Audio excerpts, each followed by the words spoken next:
Good morning, everyone. Welcome to the 2020 virtual Gaithersburg Book Festival, also known throughout the internet as the VGBF. I'm Phil Kaminsky, your VGBF host, and we're so happy to have you with us this morning. We wish you could be here in person, but still, we're super excited to have you with us virtually. Before we head off to all the fun stuff, I'd ask that you do two things for us really quickly. First, like the video. Second, comment below to let us know where you're watching from. Also, we encourage you to support today's featured author by purchasing her books through independent bookseller and our festival partner, Politics and Prose. Lastly, a huge thank you goes out to VGBF's featured sponsors, the David and Mikel Blair Family Foundation, Downtown Crown RPAI, and Montgomery College. All right, let's get started. Kids, this morning we're going to meet Juana Medina, the author of the new book, Juana and Lucas, Big Problemas. Juana Medina grew up in Bogota, Colombia. Juana is also the author and illustrator of Big Salads, Sweet Shapes, and Juana and Lucas, which won the Pura Belpré Author Award. In this new story, Juana worries that everything will change when her mami meets someone new. Let's see what happens. Welcome, Juana. We're excited to meet you and hear all about this new exciting book. Phil, thank you so much for having me. It's a pleasure to be here with you and with the wonderful Gaithersburg Festival. As Phil said, my name is Juana Medina, and I am the author of Juana and Lucas, Big Problemas.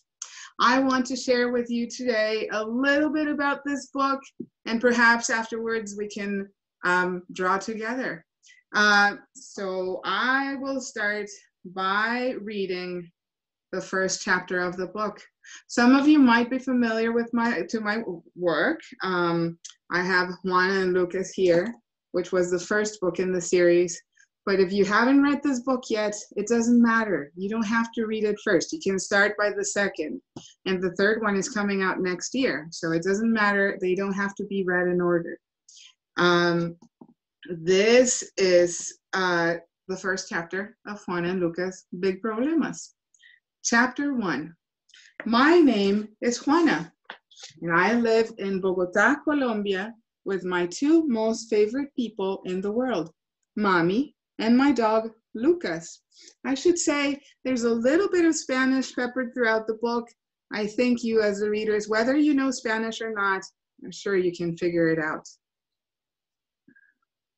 My life is just about perfect. Perfect. And here's why. I live in a city that smells of eucalyptus and fresh fruit and has beautiful mountains. My home overlooks the city, so I can see the city when the city is awake, and if I'm awake past bedtime, when it goes to sleep. So you can see here my hometown, Bogota in Colombia, with big Andes mountains. We have the nicest neighbors, Mr. and Mrs. Sheldon. I'm always welcome in their home, as long as I take off my muddy sneakers before I step in their carpet. Let me switch the book to this side. Mommy is also perfect, except when I do something that gets me into trouble. Her eyes turn the greenest green, and she says my full name, Juana Medina Rosas, and to go to her inmediatamente, immediately. That's not perfect, but overall, Mommy is pretty fantastic. My abuelos, here are my grandparents, are about the most wonderful people that have ever existed, and they have existed for a very long time. My school is quite good too, even though math and English are hard for me to learn. Mr. Tompkins might call me out every now and then for getting in trouble, but that's okay too. Staying quiet and still are not my specialties. Maybe some of you can relate to that. It is hard to stay still, and it's also hard to stay quiet. The number one most perfect thing of all things in my life is Lucas. He's the most perfect perro, that means dog, in the whole entire world. Despite being neurotic, eating my homework, and snoring. He is the best of amigos. He was my best friend growing up. Okay, let's move on. Lately, mi vida, my life, has become a little less perfect. Some days ago, mommy came to pick me up from school, and I got into the car. But when I looked up, I thought I was in the wrong car with the wrong mommy. Her hair looked completely different.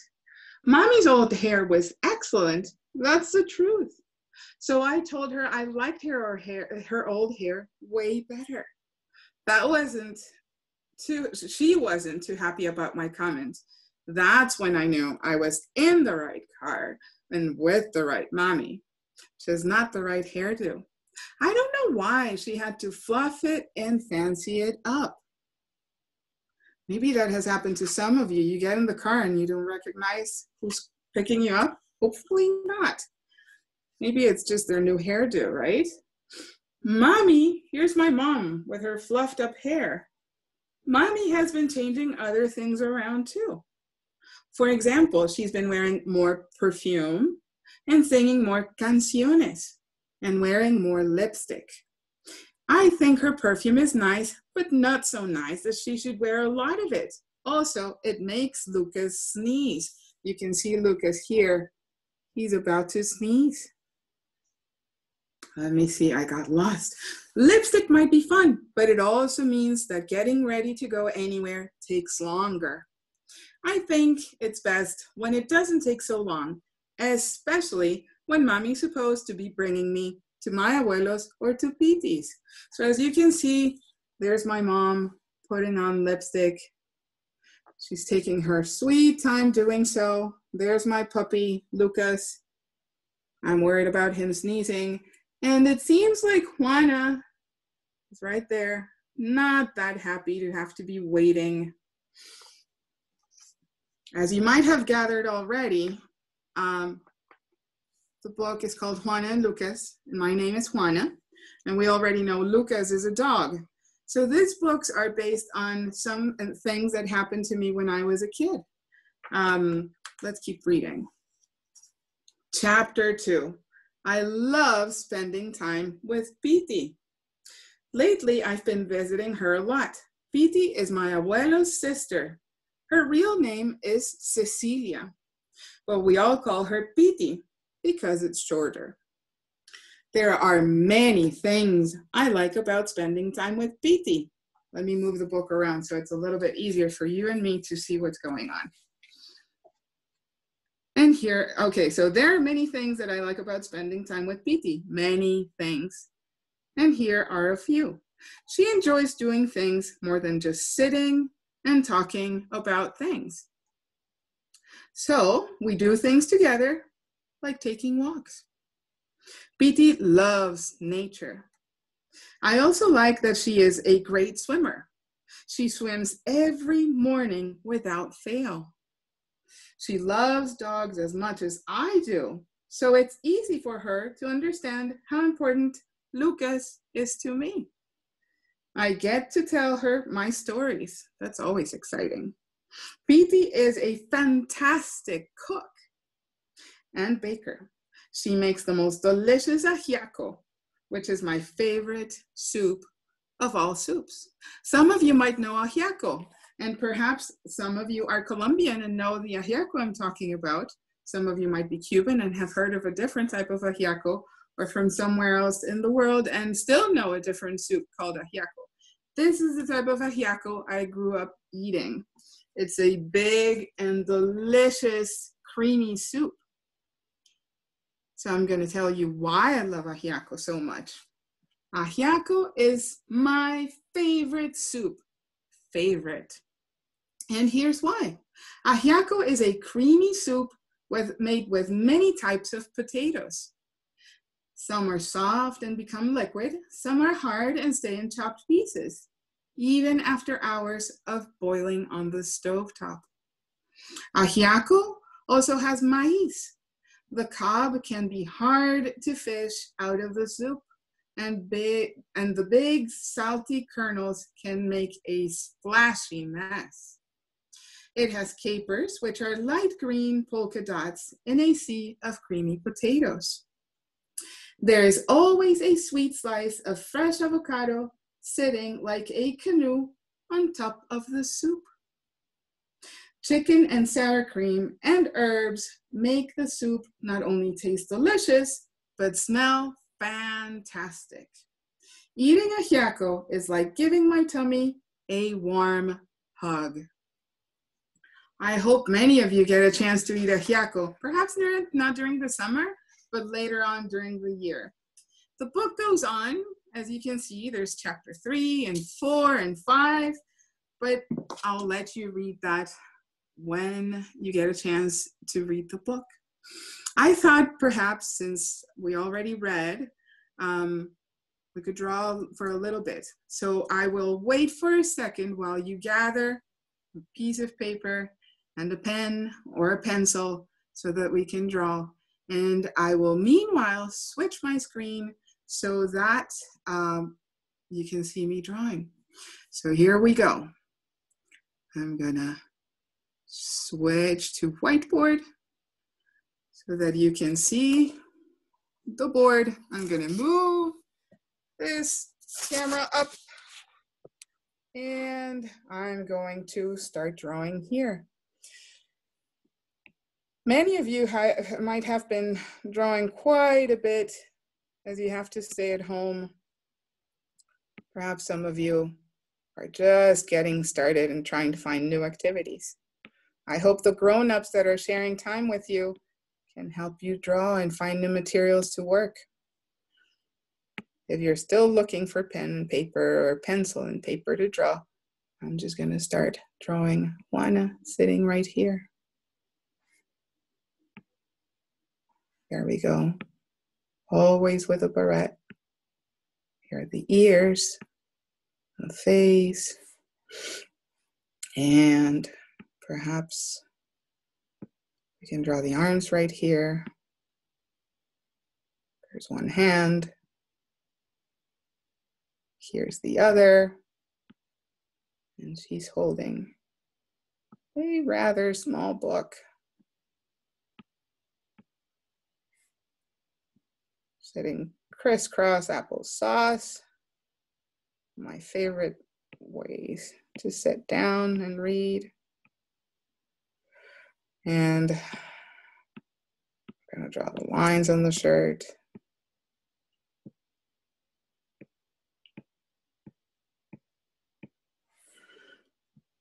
There we go. And we're missing Lucas, so I'm going to go ahead and draw Lucas. Lucas was a fantastic friend.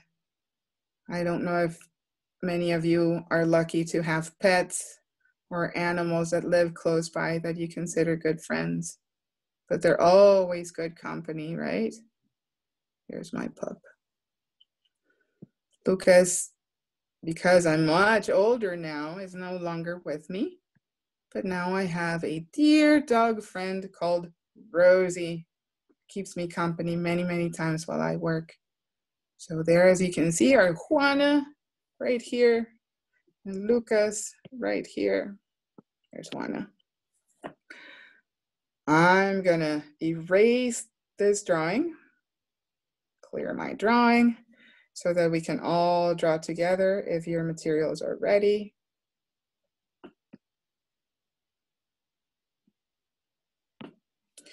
So let's draw a horse. Some people say that drawing a horse is one of the hardest things. And a dear friend of mine showed me that there's a very easy way to draw a horse. So all you have to do is draw a long line and then a rectangle. And then you draw the tail, one leg, another leg, another one, and another one. And then you draw a rectangle right here, 2 little triangles, then short lines, and a little dot for the eye. And if you want to draw a mouth, you can draw a mouth. And if you want to draw a unicorn instead, all you are missing is a longer triangle right there. There we go. If you want to draw Pegasus, yeah, Pegaso, you would say in Spanish. Now I'm confused about the pronunciation. You can just draw wings right here. 1 and 2. So this goes to say, sometimes people will tell you, oh, I don't know how to draw, or I'm not an artist. And I truly believe we all have the ability to draw. All we have to do is practice and practice and practice some more. Now that we have learned how to draw a horse and a Pegasus and a unicorn, I think we're ready to draw a giraffe. So I'm going to clear my drawing, and we're going to start by drawing a rectangle. And now we're going to draw 1, 2, 3, 4 legs. And you decide how long a neck you want to draw. Totally up to you. You are the artist. Here's this very long neck for my giraffe. Little horns. Mine is sleeping. Yours doesn't have to be sleeping, of course. And there's the little tail. And the spots. And you can decide where the spots should go because you are the artist. I don't have to tell you where they go. You can choose exactly where your giraffe spots should go. And then however many lines you need for our giraffe's mane. You can probably hear my pencil going dip, dip, dip, dip. There we go. Ta-da! There's a giraffe. So again, it doesn't take going to a very fancy school or learning how to draw with very expensive materials. You can draw with whatever you have available at home so that you can create new things. I'm going to clear my drawing, and perhaps we can draw 2 more things. I think that when I drew Lucas, it was a little too fast. So I'm going to draw this dog a little more slowly so that we can capture every detail. So you draw sort of a teardrop, the face is sort of like a letter A and another sort of teardrop, and an eye, and a snout. If you want, you can give your dog a color, and 2 little U letters that seem to be blowing with the wind. Those are the front legs, and you can decide how long this dog can be. Mine is rather long. You decide also the length of the tail, and 2 more U's. This time they're blowing on the other direction with the wind. And there you go. We have a dog. And if you want to tell whoever is looking at your drawing that there's a lot of wind, you can add a few lines to show that they're moving, or maybe the dog is running really, really fast. So there are many, many ways to tell stories with just a few lines. I'm going to clear this drawing. And now, since we drew a dog, let's go ahead and draw a cat. So I'm going to draw a line that keeps going and going, and then it comes back until we get here. And I'm going to draw very long letter V's. You decide how long you draw them.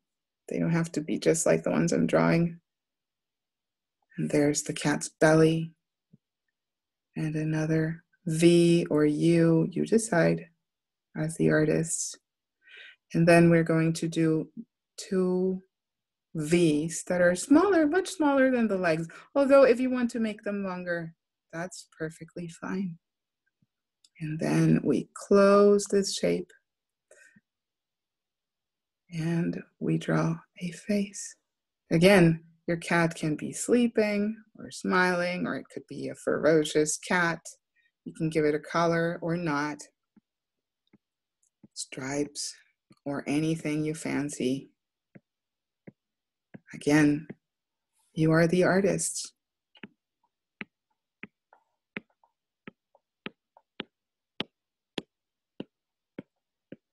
There we go.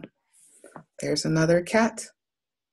There are many ways to tell stories, many, many different ways to do things. And you can decide which is best for you, which one is the ideal for you to tell the story, right? I'm going to go back to show you my face, if I can. Let's see. There we go. Now I can see myself and I can make sure that you're seeing me. We're about to finish my presentation, but there's a very important thing I must say. Right now, we're finding out how some people don't feel like their voice is heard. And to be quite honest, sometimes when I was growing up, I felt like my story didn't matter or my experiences didn't really matter. That it was always about somebody who was far away, very different from me. And little by little in life, I have learned that my story holds great value and it is important. And the things that I have learned through life are important. And I hope by seeing this book, which is loosely based on things that happened to me when I was a kid, you can realize that things that are happening right now to you and that you are experiencing are important to other people too. The moment you start sharing your story, whether it is through books or drawings or songs or dance or even food, you will realize that other people want to learn about you. And that in the end, we all have feelings and we all have things to share. And the more understanding we have about each other, the better world we will have. So I appreciate you very much for joining me today. Keep enjoying this wonderful festival. Keep reading, stay kind, work hard, and keep having fun. Thank you so much for having me. Juana, I love, love, love how sections of your book are in both Spanish and English. And I was noticing as you were holding up the pages that there is no translation. I think that's so great because it gets the children to go and kind of look it up on their own and wonder, what are these words? What does this mean? And it's a wonderful way to educate them. I love that. It's great. Thank you, Phil. For me, it was very important. I think one of the things I remember and cherish very much from being a young reader was finding something I couldn't quite understand at first in a book and then finding out what it meant on my own, because it made me realize that I had the power of learning and that through my curiosity, I could just gather further knowledge. And I believe readers are very, very smart, especially young readers. So I hope that they can figure out all these words by reading and finding out through asking friends or on the internet or books, whatever it is. Yeah, it's really great. Can I ask one more question of you? Of course. What kind of dog was Lucas? Lucas was a Cocker Spaniel. And I wish I had brought a picture to show you. He didn't look like the drawing, but there are things in the book that are based on personal experience and that are based in reality. And as you can tell, some of them are fiction and where I use my creativity and imagination to come up with a different version of the story. And I realized that I wanted to share a Lucas that was a little bit different from the actual Lucas. And by drawing him differently, that was very helpful. That's great. Juana, I can't thank you enough for taking the time to be with us today. It was just great. Thanks once again. Thank you very much. It was my pleasure to be here. And I'd like to thank all of you for joining us today for the VGBF Sunday Morning Kids program. Parents, we encourage you to support our partner, independent bookstore, Politics and Prose, where you can order your copy of Juana and Lucas, Big Problemas. You can do that by clicking the link that we have in our description box below, the description box right below here. Finally, parents, please also be sure to return at 3 p.m. today for our VGBF closing program. It's designed specifically for you. The program is How to Raise a Reader, which features the book of the same name, co-authored by Maria Russo, the children's books editor of the New York Times Book Review. It is an indispensable guide to welcoming children from babies to teens to a lifelong love of reading. Maria will be discussing our book with Library of Congress consultant, Kathy Weinberg. I'm your VGBF host, Phil Kaminsky. Have a wonderful Sunday, and I look forward to seeing you later today at 3 p.m.